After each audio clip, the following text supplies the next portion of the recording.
So having understood the procedure for the design for shear with bent up bars, let us take a problem. So the problem goes like this. There is a rectangular beam 300 mm by 500 mm effective depth which carries an UDL of 53 kilonewton per meter under working condition inclusive of self weight.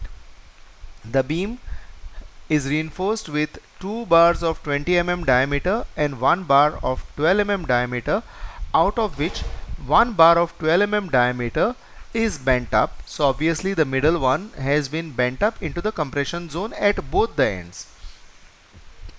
The beam is simply supported over an effective span of 3.5 meters. M20 concrete is used. Fe415 steel is used also for the beam. Now design the beam for the maximum shear force. Now over here we have been given that the bar has been bent up. Clear words have been used. So we need to utilize the capability of this bent up bar and see how much force it can resist. So maybe that would give us some economy. Let us just see economy in the design. So let us just see this.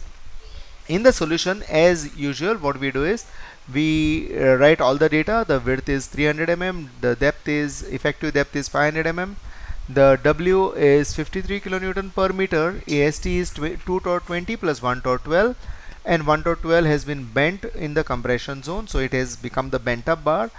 It's a simply supported beam with effective span as 3.5 meters, M20 concrete and Fe415 steel provided. What is required is designing for shear. As usual, we do the performing of the calculation. Step 1, calculate the value of VU. Now VU for a simply supported beam is WL by 2, that is the reaction. So when we are finding VU, the ultimate shear force, since 53 has been given under working condition, we multiply the factor 1.5 to convert it to ultimate load. So 1.5 into 53 into effective span is 3.5 divided by 2. So VU is equal to 139.125 kilonewton. Very simple calculation. 1.5 into 53 into 3.5 divided by 2 gives me VU, the ultimate shear force, as 139.125 kilonewton. Step number 2 is going to page number 72 of the code of IS 456-2000, referring clause 40.1, finding nominal shear stress. Nominal shear stress is given by tau V is equal to VU upon BD. So we calculate over here tau V is equal to VU upon BD. Tau V will be equal to VU has been already calculated just now as 139.125 kilonewtons. So it is 139.125 into 10 raised to 3 becomes newtons, divided by 300 divided by 500. So tau V becomes equal to 0.9275 Newton per mm square. So the nominal shear stress coming on the beam at the worst section, that is almost at the support, is 0.9275 Newton per mm square. Having got this, the next step is to find that value of tau C max, its capability of resisting maximum shear with whatever amount of reinforcement. After that, the concrete would crush. So step 3, find the value of tau C max from table 20, page 73 of IS 456-2000. So when I refer to table number 20, I need the grade of concrete. The grade of concrete is M20, so for M20 it is 2.8. So tau C max for M20 concrete is 2.8 Newton per mm square. Step number 4 is compare tau C max and tau V.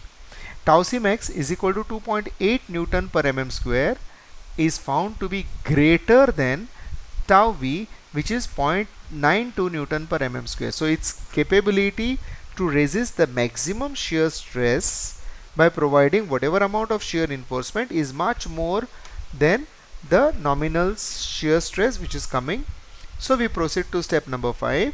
In step number 5, if tau C max is greater than tau V, find the value of tau C, its own capability of resisting shear stress. So the value of tau C, in order to find the value of tau C, we refer to the area of steel in flexural tension. How much area of steel has been provided in flexural tension, but which continues for a distance of at least 1d from the section considered.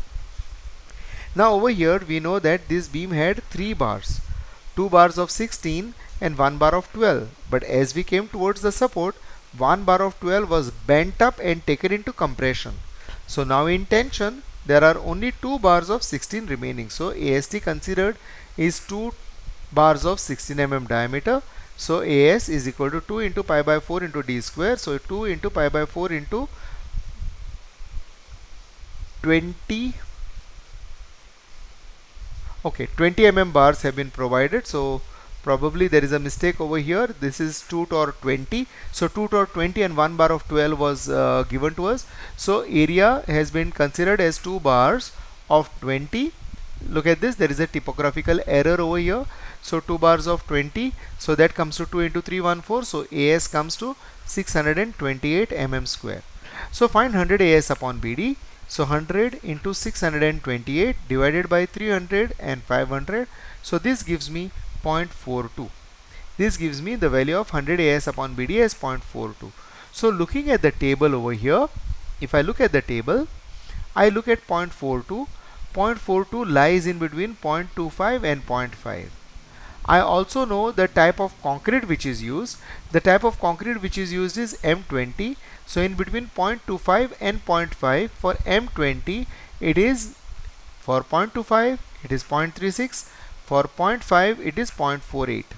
And we know that in between these 2 points it is a straight line, so I can do the interpolation to find the value at 0.42. So I have for 100 AS upon BD tau C for M20 concrete. For 0.25 I have 0.36, for 0.5 I have 0.48. So having got this over here by the method of interpolation, okay, for the value of 0.42 what we do is tau C is equal to, I start with this 0.36 plus difference between these two 0.48 minus 0.36 divided by 0.5 minus 0.25 multiplied by 0.42 minus 0.25. That's how we get this over here. So 0.36 plus difference between these two comes to 0.12 divided by difference between these two comes to 0.25 multiplied by difference between these two comes to 0.17. So tau C is equal to 0.36 plus this bracket comes down to 0.48 into 0.17. So tau C is equal to 0.36 plus this gives me 0.0816, or tau C becomes equal to 0.441 Newton per mm square. So its inherent capability of resisting the external shear stress is 0.441 Newton per mm square. Step number 6, as we used to deal with in the vertical stirrups or the inclined stirrups, step number 6 is compare tau C and tau V. When we compare tau C and tau V, tau C is 0.441, tau V is 0.9275, tau C is only 0.441, tau V is 0.9275. Now tau V is greater than tau C. Now if tau V is greater than tau C, we obviously know that shear reinforcement is necessary. So assume the diameter of the shear stirrups and the number of the legs of the stirrups. So we assume 2-legged 8 mm dia stirrups. Now calculate how much is the total force, shear force, for which shear reinforcement is necessary. So VUS is calculated as VU minus tau CBD. Total shear force for which the shear reinforcement is necessary is equal to, we know VU is 139.125 into 10 raised to 3 minus tau C is 0.441 into B and D are 300 and 500. So VUS is equal to 139.125 into 10 raised to 3 minus this value comes down to 66.171 into 10 raised to 3. Or VUS, the shear force for which the shear reinforcement is necessary, is equal to 72.953 into 10 raised to 3 Newton, or 72.953 kilonewton. Now whenever we have to provide the shear reinforcement for this much, let us understand that we already have the reinforcement which is capable of taking the shear force. The other reinforcement, allied reinforcement, we will be providing, but we already have bent up bars. Now let us find out the capability of the bent up bars. Calculate the area of the bent up bars. We have one bar which is bent up. So one bar area of the bent up bar is equal to 1 into pi by 4 into d square. It is 1 into pi by 4 into 12 square, or this comes to, area of the bent up bar comes to 113 mm square. 113 mm square. Now calculate the shear resistance of the bent up bars VUS bent up from IS 456 page 72 and 73 clause 40.4c. The formula has been given over here. Only we will be talking in terms of VUSB for VUS in this formula. So VUS is equal to 0.87 F by ASB into sine alpha, where ASB is the area of the bent up bars. Okay, Fy we already know, alpha is the angle, we are considering it as 45 degrees. As I have mentioned earlier, this angle is in the hands of the structural designer who is designing the beam. So VUSB is equal to 0.87, Fy is 415, ASB is already calculated earlier as 113 and sine 45. So we get VUSB as 34.7596 into 10 raised to 3 Newton. Now the capability of the bent up bar to take shear is 34.7596 kilonewton. This much. Now what does the step number 8 say?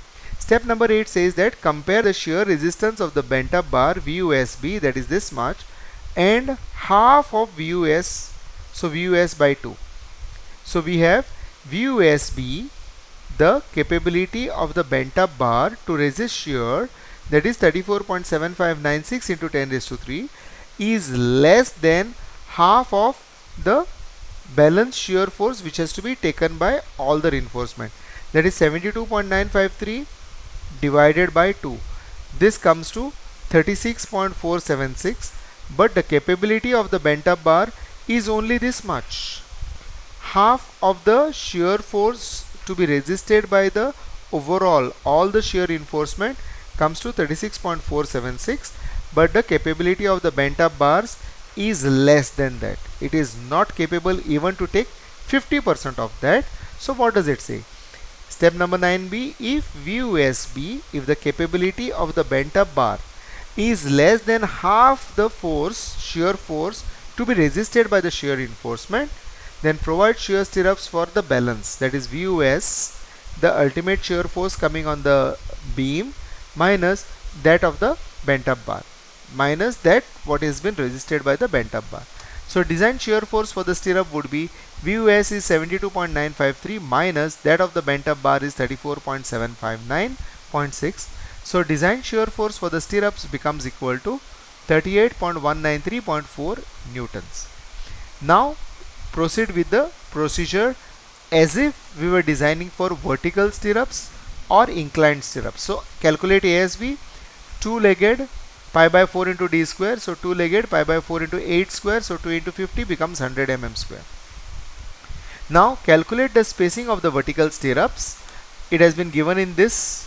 Now this formula is clause 40.4a given on page 72 and 73 of the IS code 456/2000.